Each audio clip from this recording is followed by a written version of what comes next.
Thailand সিরিজে আজকে আমাদের চতুর্থ পর্ব। এই পর্বে আমরা আপনাদের সাথে শেয়ার করব কিভাবে আমরা ব্যাংকক থেকে ক্রাবি যাই, তার বিস্তারিত তথ্য। পাতায়া থেকে আসার পরে আমাদেরকে বাসে ইকামাই বাস টার্মিনালে নামিয়ে দেয়। নামিয়ে দেওয়ার পরে আমরা গ্রাবে সার্চ করি আমাদের পরবর্তী গন্তব্য মজিট্টু বাস টার্মিনাল। গ্রাবে সার্চ করি এবং ট্যাক্সি চলে আসে। আমরা চলতে শুরু করি ট্যাক্সিতে মজিট্টু বাস টার্মিনালে। প্রায় 1 ঘন্টা পরে আমাদের গাড়ি চলে আসে মজিট্টু বাস টার্মিনালে। এটাই হচ্ছে মজিট্টু বাস টার্মিনাল। খুবই বড় এবং পরিচ্ছন্ন একটি টার্মিনাল, যা দেখলে মনে হচ্ছে একটি বিমানবন্দরের মতো। আমরা গাড়ি থেকে নেমে প্রথমেই সার্চ করতে থাকি আমাদের নির্দিষ্ট গন্তব্য ক্রাবির টিকিট। প্রথমে কয়েকটি কাউন্টারে যাওয়ার পরে না পেয়ে লাস্টে আমাদের এই সফরসঙ্গী এই দুজন এই কাউন্টারে আসার পরে টিকিট পেয়েছে। টিকিট মূল্য ছিল 700 বাট এবং এখান থেকে সাউদার্ন বাস টার্মিনালে যাওয়ার জন্য আরও 100 বাট করে বেশি নিয়েছে। আমাদের টিকিট কাটা শেষ। আমাদের গাড়ি সন্ধ্যা 7টা বাজে। আমাদেরকে এখানে 5টা বাজে উপস্থিত হওয়ার জন্য বলা হয়েছে। এখান থেকে আমাদেরকে নিয়ে যাবে সাউদার্ন বাস টার্মিনালে এবং সাউদার্ন বাস টার্মিনালে নির্দিষ্ট বাস বুকিং দেওয়া থাকবে। ওখান থেকে 7টা বাজে আমাদেরকে নিয়ে যাবে। তাই হাতে পর্যাপ্ত সময় ছিল। আমরা টার্মিনালের ভিতরের অংশে প্রবেশ করি। এটা মজিট্টু বাস টার্মিনালের ভিতরের অংশ। এরপরে আমরা পায়ে হেঁটে দোতলায় উঠে যাই। 2 তলায় উঠলেই এই 7-Eleven নামের একটি শপের ভিতরে ঢুকি। এটা মূলত বাংলাদেশি স্বপ্ন বাজারের মতো একটি শপ।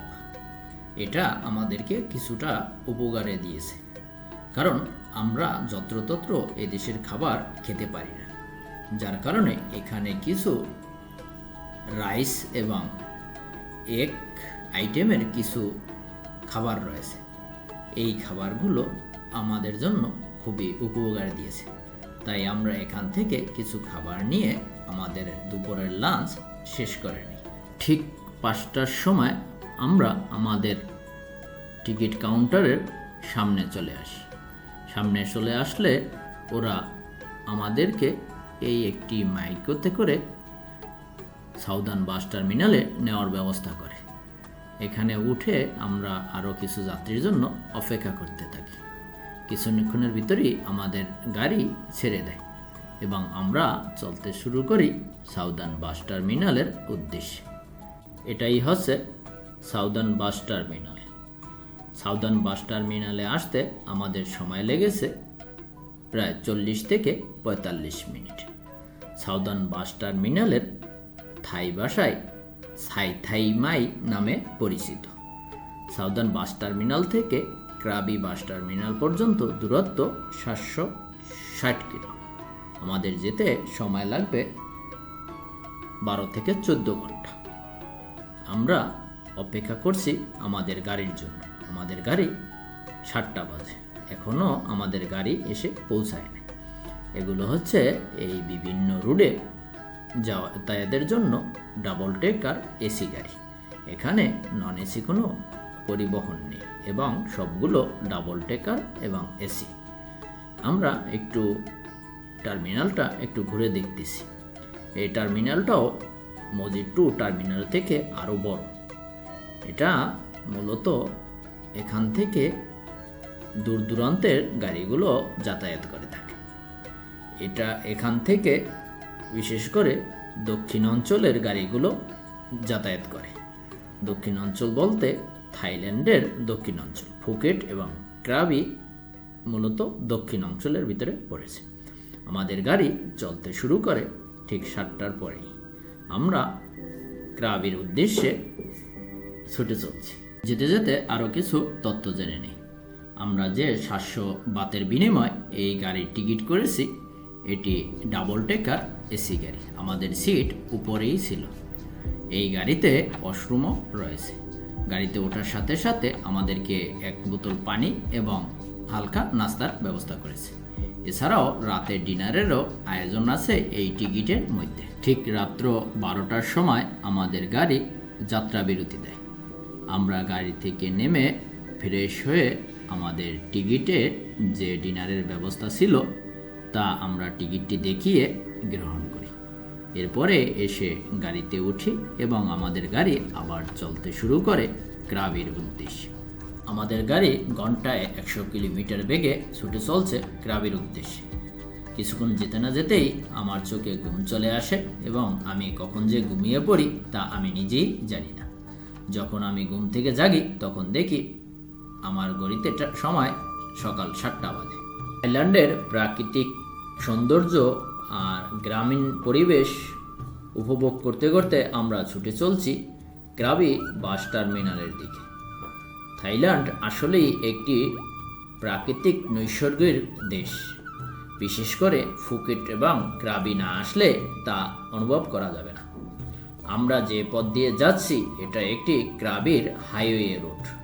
হাইওয়ে রোডের পাশে অসংখ্য পাম বাগান আর উঁচু উঁচু পাহাড় আমাদেরকে মনোমুগ্ধ করেছে। আমরাও কোনো বিরক্ত ছাড়াই ছুটে চলছি ক্রাবির দিকে। অবশেষে 13 ঘন্টা 30 মিনিট জার্নি শেষ করে আমরা এসে পৌঁছাই ক্রাবি বাস টার্মিনালে। 8:30 সময় আমাদেরকে নামিয়ে দেয় ক্রাবি বাস টার্মিনালে। ক্রাবি বাস টার্মিনাল থেকে আমাদের এখন যেতে হবে আওনাং বিচের সামনে, কারণ আওনাং বিচের সামনেই যত হোটেল, মোটেল, রেস্টুরেন্ট এবং বিভিন্ন প্যাকেজের ট্যুরিস্ট এজেন্সি সেখানেই পাওয়া যাবে। এছাড়াও সেখানে লংটেল বোট, স্পিড বোট ভাড়াও পাওয়া যাবে। ক্রাবি বাস টার্মিনাল থেকে 3টি উপায়ে আওনাং বিচে যাওয়া যায়। এই লেগুনার মতো গাড়ি, এগুলোকে এখানের স্থানীয় ভাষায় টুকটুক বলে। এই টুকটুক ধরে আওনাং বিচে যাওয়া যাবে। জনপ্রতি ভাড়া নিবে 50 বাত। এছাড়া এই মোটর সাইকেলেও আওনাং বিচে যাওয়া যায়। এবং সর্বোপরি আরেকটি সার্ভিস আছে যা গ্রাপের মাধ্যমে ট্যাক্সি কল করে এনে ট্যাক্সিতে করেও যেতে পারবেন আওনাং। সর্বমোট ভাড়া 3 থেকে 400 বাত নিতে পারে। অবশেষে টুকটুক ধরে পার হেড 50 বাতের বিনিময়ে আমরা ছুটে চলছি আওনাং বিচের উদ্দেশ্যে। উঁচু নিচু পাহাড় আর সবুজ অরণ্যের ভিতর দিয়ে আমরা ছুটে চলছি সেই আওনাং বিচ বা ক্রাবি দর্শনীয় স্থান উপভোগ করার জন্য। এই পাহাড়গুলোই বলে দেয় যে প্রকৃতি এখানে কত সুন্দরভাবে পসরা সাজিয়ে বসেছে এবং এখানের পরিবেশ খুবই সুন্দর। রোডঘাট অনেক পরিষ্কার পরিচ্ছন্ন, যা দেখলে আসলেই অবাক করার মতো। প্রায় 40 থেকে 45 মিনিট পরে আমাদের টুকটুক আমাদেরকে এই আওনাং বিচের এই কর্নারে নামিয়ে দেয়। এই কর্নারে নামিয়ে দিলে আমরা এই হাতের ডান পাশে এই লংটেল বোর্ডের সার্ভিসের একটি সেন্টার রয়েছে। এখান থেকেই আমরা টিকিট কাটব। আর ওই দূরে দেখা যাচ্ছে ওগুলো হলো বিভিন্ন বেসরকারি এজেন্সি, যাদের মাধ্যমে স্পিড বোট বা লংটেল বোর্ডের মাধ্যমেও আপনি সার্ভিস নিতে পারবেন। এ পর্বে এ পর্যন্তই রাখছি। আগামী পর্বে দেখাবো কিভাবে আমরা এই ক্রাবির কোন কোন দর্শনীয় স্থান ঘুরেছি এবং কিভাবে ঘুরেছি তার বিস্তারিত তথ্য ও ভিডিও। ততক্ষণ পর্যন্ত আপনারা সবাই ভালো থাকুন, সুস্থ থাকুন এবং আমার চ্যানেলটি সাবস্ক্রাইব করুন। ধন্যবাদ সবাই।